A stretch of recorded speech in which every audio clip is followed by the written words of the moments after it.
Korang tahu tak, sebenarnya ada satu jabatan dekat Malaysia ni, tugas dia untuk kaji apa yang ada dekat perut bumi kita ni. Tak tahu? Sini, geng Geo nak story. Inilah dia, JMG atau Jabatan Mineral dan Geosains Malaysia, sebuah agensi kerajaan di bawah Kementerian Sumber Asli dan Kelestarian Alam yang bertanggungjawab dalam bab geologi, mineral dan juga geosains negara. Jabatan ini ditubuhkan pada 1 Julai 1999 hasil gabungan dua jabatan lama iaitu Jabatan Penyiasatan Kaji Bumi dan Jabatan Galian. So, apa pula peranan JMG ni, geng? Sini aku terangkan.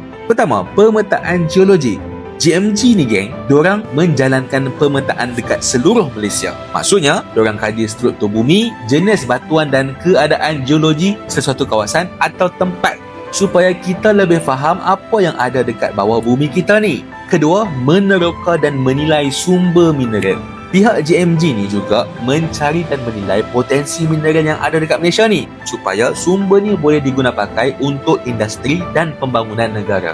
Ketiga, kajian geosains. JMG pun buat kajian dalam geosains macam hidrogeologi iaitu kajian air bawah tanah, geologi kejuruteraan dan juga geologi alam sekitar. Kajian-kajian diorang ni memang penting, geng, sebab boleh bantu kerajaan urus sumber alam dan rancang pembangunan dengan lebih selamat.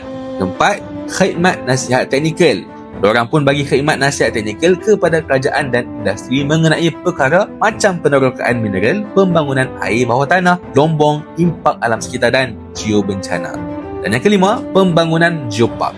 Ini pun tugas diorang juga, geng. Diorang menilai dan bantu membangunkan kawasan geopark melalui kerjasama dengan penyelidik, kerajaan negeri dan juga masyarakat setempat.